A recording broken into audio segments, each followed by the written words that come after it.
శ్రీ గురుభ్యో నమః. శ్రీ మహాగణాధిపతయే నమః. శ్రీ సరస్వతి నమః. భక్తులారా, వ్యాస మహర్షి రచించిన మహాభారత ఇతిహాసం యథాతథంగా చెప్పుకున్నాం. ప్రతి శ్లోకం దాని అర్థం. ఇందులో భాగంగా నిన్నటి వరకు మనం ఆది సభ, అరణ్య, విరాట, ఉద్యోగ, భీష్మ, ద్రోణ, కర్ణ, శల్య, సౌప్తిక, స్త్రీ పర్వాలనే 11 పర్వాలు పూర్తి చేశాం. 12వదైన శాంతి పర్వంలో 99వ అధ్యాయం వరకు చెప్పుకున్నాం. ఈ రోజున 100వ అధ్యాయం చెప్పుకుందాం. 100వ అధ్యాయం చెప్పుకునే ముందు వ్యాసుల వారిని ప్రార్థన చేసుకుందాం. వ్యాసాయ విష్ణు రూపాయ వ్యాస రూపాయ విష్ణవే నమో వై బ్రహ్మనిధయే వాసిష్ఠాయ నమో నమః. నారాయణం నమస్కృత్య నరం చైవ నరోత్తమం దేవీం సరస్వతిం వ్యాసం తతో జయముదీరయే. సమర్థ సద్గురు సాయినాథ్ మహారాజ్ की जय. యుధిష్ఠిర ఉవాచ యదా జయార్థినః సేనాం నయంతి భరతర్షభ ఈషద్ధర్మం ప్రపీడ్యాపి తన్మే బ్రూహి పితామహ. పితామహుడైన భీష్ముణ్ణి, అంటే తాతగారైన భీష్ముణ్ణి అడుగుతున్నాడు ధర్మరాజు ఇంకా యుద్ధ ధర్మాల గురించి.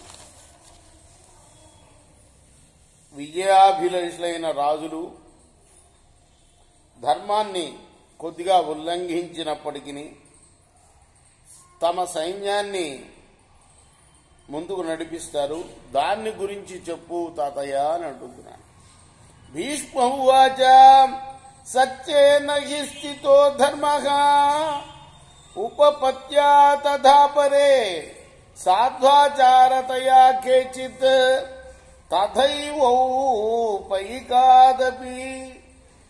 భీష్ముడు చెప్పడం మొదలుపెట్టారు. రాజా, ధర్మరాజా, కొందరు సత్యం వల్లనే ధర్మం స్థిరంగా ఉంటుంది అంటారు. కొందరు యుక్తివాదంతో ధర్మం నిలబడుతుంది అంటారు. ఇంకా కొందరు సాధువర్తన వల్లనే ధర్మానికి ఉనికి అంటారు. ఇంకా కొందరు సామధానాది ఉపాయాల వల్ల ధర్మం నిలబడుతుంది అంటారు. ఉపాయ ధర్మాన్ వక్ష్యామి సిద్ధార్థానర్థ ధర్మయో నిర్మర్యాదాదస్య వస్తు భవంతి పరిపంధినః తేషాం ప్రతివిఘాతార్థం ప్రవక్ష్యామ్యధనైగమం కార్యాణాం సర్వసిద్ధ్యర్థం తానుపాయాన్ని బోధమే. ధర్మార్థాలలో, అంటే ధర్మం అర్థం, ఈ రెండింటిలో అర్ధసిద్ధికి సాధనభూతాలైన ధర్మోపాయాలని ఇప్పుడు చెప్తా విను. దొంగలు, బందిపోటులు ధర్మాన్ని అతిక్రమించినప్పుడు వారిని శిక్షించడానికి వేదాల్లో ఏం చెప్పబడిందో చెప్తా విను. ఉభే ప్రజ్ఞే వేదితవ్యే రుజ్వి వక్రాచ భరత జానన్ వక్రాం న సేవేత ప్రతిబాధేత చాగతం.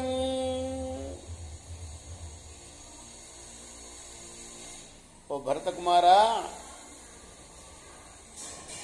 బుద్ధి అనేది 2 రకాలుగా ఉంటుంది. ఒకటి రుజుబుద్ధి, రెండోది వక్రబుద్ధి.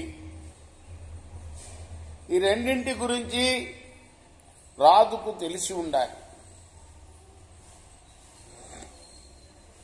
సాధ్యమైనంత వరకు వక్రబుద్ధికి లోను కాకూడదు. ఒకవేళ స్వభావ సిద్ధంగా వచ్చినా దాన్ని దూరం చేసుకునే ప్రయత్నం చేయాలి. అమిత్రాయేవ రాజానాం భేదోనోపచరంచుత తాం రాజా నికృతిం జానం యథా మిత్రాన్ ప్రభాతతే. రాజుకు శత్రువు అయిన వాడు ఏం చేస్తాడయ్యా అంటే అతన్ని సేవిస్తూనే అంతరింగతుల్లో భేదాలను సృష్టిస్తాడు. ఆ మోసాన్ని రాజు గుర్తెరిగి శత్రువుల్ని తుదముట్టించినట్లుగానే వాణ్ణి కూడా నాశనం చేయాలి.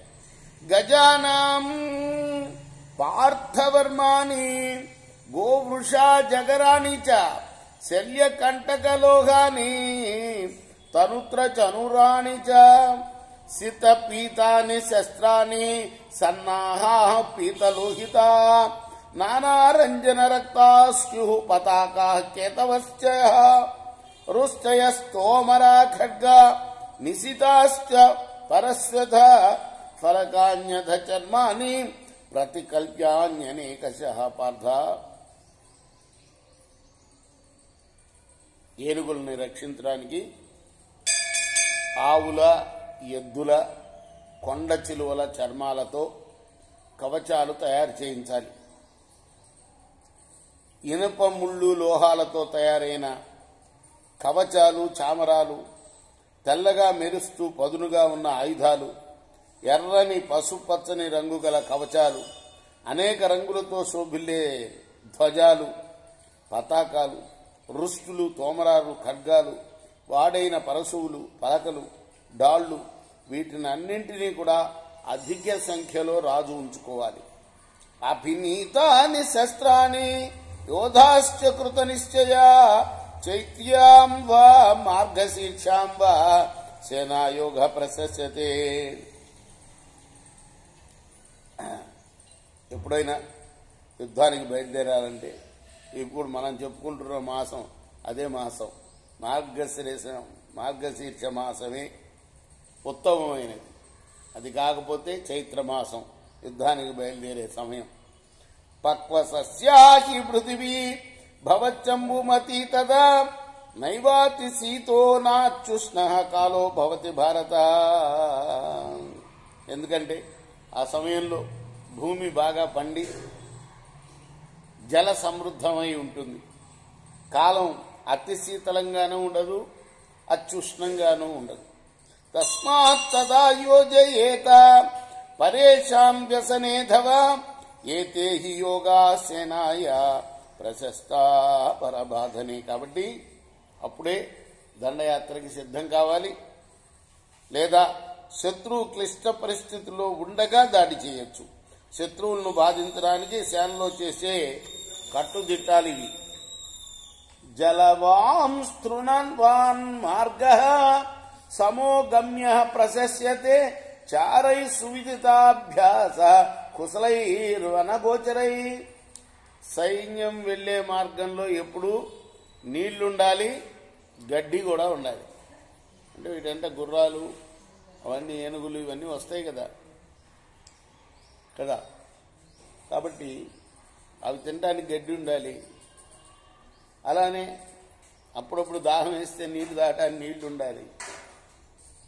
సమ ప్రదేశంగా ఉండాలి వెళ్లే ప్రదేశం కూడా. అలానే గూఢచారులకు బాగా తెలిసిన మార్గం ఉండాలి. అది నహ్యరణ్యేన శక్యేత గంతుం మృగగణైరివ తస్మాత్ సేనా శ్రుతానేన యోజయంతి జయార్థిన. సేనలు అరణ్యంలో పడి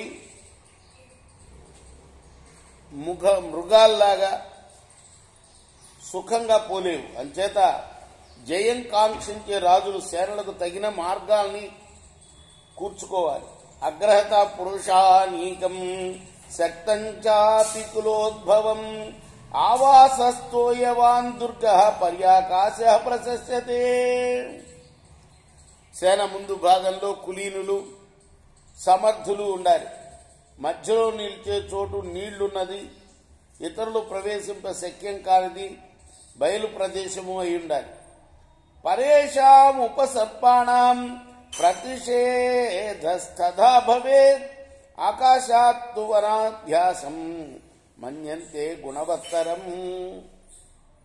బహుభిర్గుణజాతైశ్చ ఏ యుద్ధ కుశలార్జన ఉపాన్యాసో భవేత్ తత్ర బలానాం నాతి దూరత.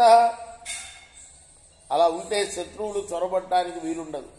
సేనలు నిలవడానికి బయలు ప్రదేశం కన్నా అరణ్య సమీప ప్రదేశం మంచిది అంటారు. సేనలకు దగ్గరలో యుద్ధ నిపుణులు గుణవంతుల రక్షణలో ధనాగారం ఉండాలి. ఉపన్యాసావతరణం పదాతీనంచ గుహనం అధ శత్రు ప్రతిఘాతం ఆపదర్థపరాయణం. రాజు ఆ ధనాగారానికి దగ్గరలో ఉండడం, కాల్బలాలు రక్షణగా ఉండడం, శత్రువుల చర్యలకు ఎదురు దెబ్బతీయడం, ఇవి ఆపద సమయంలో బాగా ఉపయోగిస్తాయి. సప్తర్షీన్ పృష్ఠతః కృత్వా యుజ్జేయురచలా ఇవ అనేన విధినా శత్రున్ జిగీషేతాపి దుర్జయాన్. సప్తర్షి మండలం వెనక భాగాన ఉంచుకొని పర్వతంలాగా నిలిచి యుద్ధం చేయాలి. ఈ పద్ధతిలో దుర్జయులైన శత్రువులను కూడా జయించవచ్చు. యతో వాయుర్యతః సూర్యః యతః శుక్రస్తతో జయః పూర్వం జాయ ఏషాం సన్నిపాతే యుధిష్ఠిర. వాయువు వీచే దిక్కు నుండి, సూర్యుడున్న దిక్కు నుండి, శుక్రుడున్న దిక్కు నుండి ప్రయాణమైతే విజయం లభిస్తుంది. అన్నీ ఒకే కాలంలో ఉంటే శుక్రుడి కంటే సూర్యుడు, సూర్యుడి కంటే వాయువు బలీయాలు. రేపు మనం మిగతా శ్లోకాలను పూర్తి చేద్దాం ఈ అధ్యాయంలో. కృష్ణార్పణమస్తు. సాయి కృష్ణార్పణమస్తు. స్వస్తి ప్రజాభ్య పరిపాలయంతాం న్యాయేన మార్గేణ మహిమహిషా. గోబ్రాహ్మణేభ్య శుభమస్తు నిత్యం. లోకా సమస్తాః సుఖినో భవంతు. కృష్ణార్పణమస్తు. సాయి కృష్ణ.